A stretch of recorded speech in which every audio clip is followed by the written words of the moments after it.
Assalamualaikum warahmatullahi wabarakatuh. Selamat jumpa kembali Bapak Ibu. Di video kali ini kita akan membahas sesuatu yang penting, yaitu tentang bagaimana memadukan antara teknologi ke dalam dunia pendidikan. Setelah menonton video ini, diharapkan nanti kita akan memiliki gambaran bagaimana bentuk pendidikan di masa depan. Sebagaimana yang kita ketahui bahwasanya perubahan adalah sebuah keniscayaan. Mau tidak mau, ke depan akan selalu ada perubahan yang bahkan tidak bisa kita prediksikan. Jika keadaan berubah, tentu apa yang dibutuhkan juga ikut berubah. Pendidikan sebagai lembaga yang berorientasi masa depan tentunya menjadi ujung tombak yang vital untuk menyiapkan generasi anak bangsa agar siap menghadapi tantangan masa depan. Jika sistem pendidikan tetap stagnan, jika kita sebagai guru tidak mengikuti perkembangan zaman, tidak menyiapkan kompetensi yang dibutuhkan untuk menghadapi perubahan zaman, maka bisa dipastikan kita akan semakin ketinggalan. Karena itulah channel ini kami buat untuk sedikit memberi gambaran bagaimana kita menyesuaikan pendidikan dengan perkembangan zaman. Sebagaimana firman Allah dalam Al-Quran, wal yakhshal ladzina law taraku min khalfihim dzurriyyatan dhi'afan khafu 'alaihim falyattaqullaha wal yaqulu qawlan sadida. Dan hendaklah kita sebagai orang tua, sebagai guru, hendaknya khawatir jikalau meninggalkan generasi yang lemah secara akidah, yang lemah secara ekonomi, dan lemah secara ilmu. Bahkan secara eksplisit, sahabat Ali pernah berkata, alimu auladakum ala zamanihim fa innahum ya'ishuna fi zamani ghairi zamanikum. Didiklah anakmu sesuai zamannya, karena mereka tidak hidup seperti zaman di mana kita hidup. Sebelum lebih jauh kita membahas tentang pendidikan 4.0, perlu kami tekankan bahwa secanggih apapun teknologi tidak akan mungkin mampu menggantikan peran kita sebagai guru, karena pembelajaran yang terbaik adalah ketika ada hubungan batin, ketika ada koneksi antara guru dan siswa. Dengan adanya koneksi batin itulah maka akan timbul kepercayaan dari peserta didik, akan timbul kenyamanan dari peserta didik, sehingga akan membuat mereka mau belajar dengan sendirinya.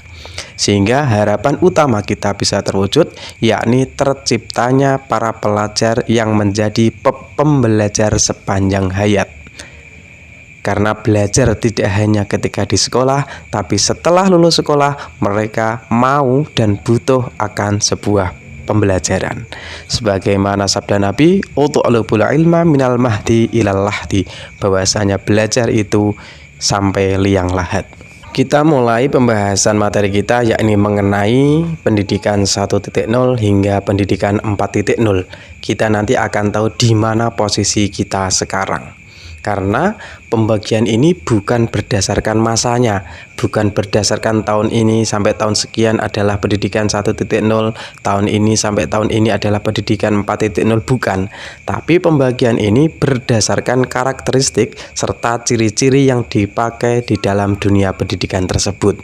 Jadi, jika pada tahun 2022 ini masih mencirikan pendidikan 1.0, berarti masih masuk dalam pendidikan 1.0. Apa itu pendidikan 1.0? Ada 3 ciri utama, yakni yang pertama masih menggunakan metode teacher center.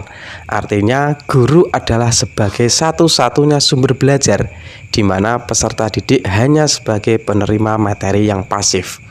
Tidak ada metode cooperative learning, hanya ceramah dari guru, siswa menerima, besok dikasih PR, ditambah materi lagi, PR lagi, demikian seterusnya. Dan tidak ada teknologi yang digunakan di dalam kelas. Jika Bapak Ibu merasa mengajarnya masih ciri-ciri seperti ini, berarti masih dalam pendidikan 1.0. Kemudian masuk pada pendidikan 2.0, bagaimana ciri-cirinya? Yang pertama adalah masih menggunakan metode teacher center. dan menjadikan peserta didik hanya sebagai penerima materi yang pasif. Kemudian yang kedua, berbeda dengan pendidikan 1.0 di mana siswa 100% pasif, maka di pendidikan 2.0 ini komunikasi, kerjasama, dan kolaborasi antar siswa sudah mulai tumbuh. Ada belajar kelompok, ada diskusi, ada tanya jawab, tetapi senternya, pusatnya masih ada pada guru. Kemudian ciri ketiga adalah evaluasi berupa hafalan. Anak tidak dilatih untuk ke tingkat high order thinking, tapi masih level hafalan. Kemudian teknologi sudah mulai digunakan, tetapi siswa lebih menguasai teknologi tersebut daripada gurunya. Kemudian pendidikan 3.0 memiliki 5 ciri. Yang pertama, pendekatan pembelajaran sudah mulai berpusat pada peserta didik. Artinya, sumber belajar didapatkan oleh peserta didik sendiri. Mereka aktif mencari bahan ajar, mereka aktif belajar sendiri, sementara guru berperan hanya sebagai fasilitator, sebagai pembimbing, dan sebagai advisor. Penerapan teknologi juga semakin luas, tidak hanya di dalam ruang kelas saja, tapi juga digunakan siswa di rumah dalam mengerjakan PR dan mengerjakan tugas mereka. Kemudian ciri yang ketiga adalah peserta didik bisa melakukan proses belajar di mana saja.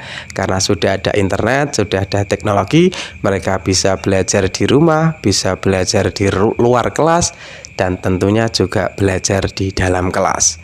Dan yang terakhir, interaksi dan diskusi antar peserta didik dan antar guru dengan peserta didik sudah berjalan lebih maksimal. Kemudian yang terakhir adalah pendidikan 4.0. Bagaimana ciri-cirinya? Apakah sudah sesuai dengan kebijakan kurikulum baru ini, kebijakan kurikulum Merdeka? Akan kita simak bersama-sama.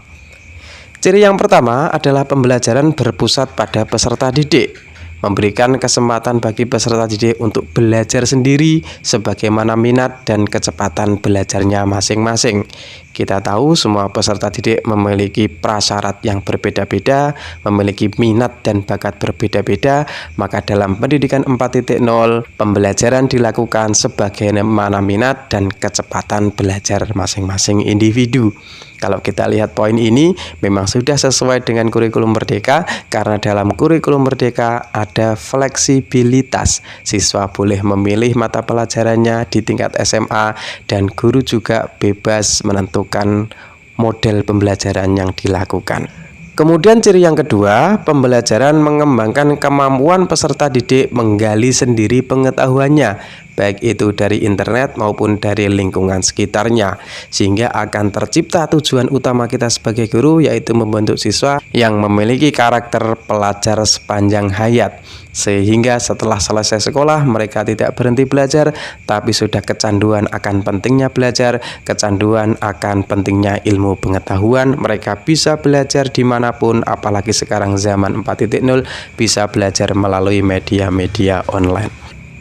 Ciri selanjutnya adalah pemanfaatan perangkat pembelajaran virtual untuk memberikan fleksibilitas bagi peserta didik untuk menemukan sumber-sumber belajar yang berkualitas, merekam data, menganalisis data, dan menyusun laporan serta melakukan presentasi.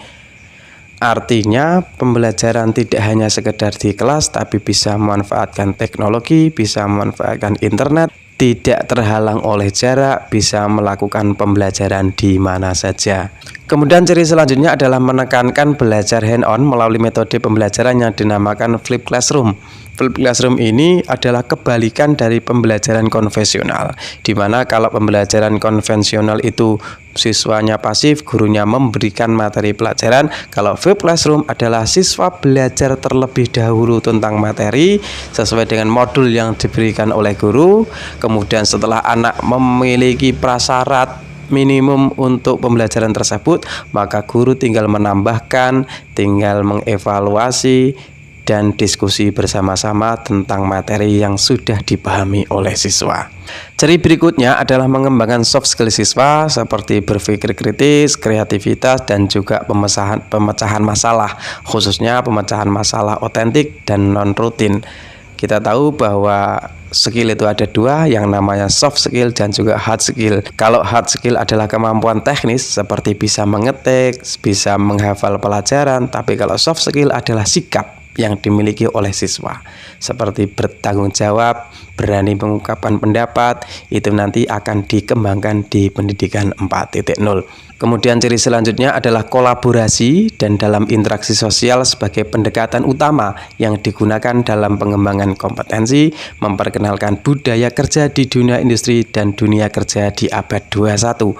Artinya menyiapkan peserta didik bagaimana mereka siap bersaing di dunia abad 21. Kemudian ciri yang terakhir adalah memberikan fleksibilitas dalam proses pembelajaran dalam bentuk blended learning, yaitu pembelajaran yang memadukan, yang mengkolaborasikan antara luring dengan daring, antara tatap muka dengan pembelajaran jarak jauh. Blended learning ini bukan hanya sekedar guru memberikan video kemudian siswa menonton kemudian selesai ada tugas, tetapi harus ada komunikasi, harus ada interaksi yang positif antara guru dengan siswa, kemudian ada pendampingan, guru memberikan penyelesaian masalah yang dihadapi oleh siswa. Mungkin video ini cukup sekian Bapak Ibu. Tujuan kami yang utama setelah kita mengenal pendidikan 1.0 sampai 4.0, marilah kita merefleksi diri sendiri di mana posisi kita, dan yakin dalam beberapa tahun ke depan pasti pendidikan 4.0 akan diterapkan di lingkungan kita. Terima kasih. Assalamualaikum warahmatullahi wabarakatuh.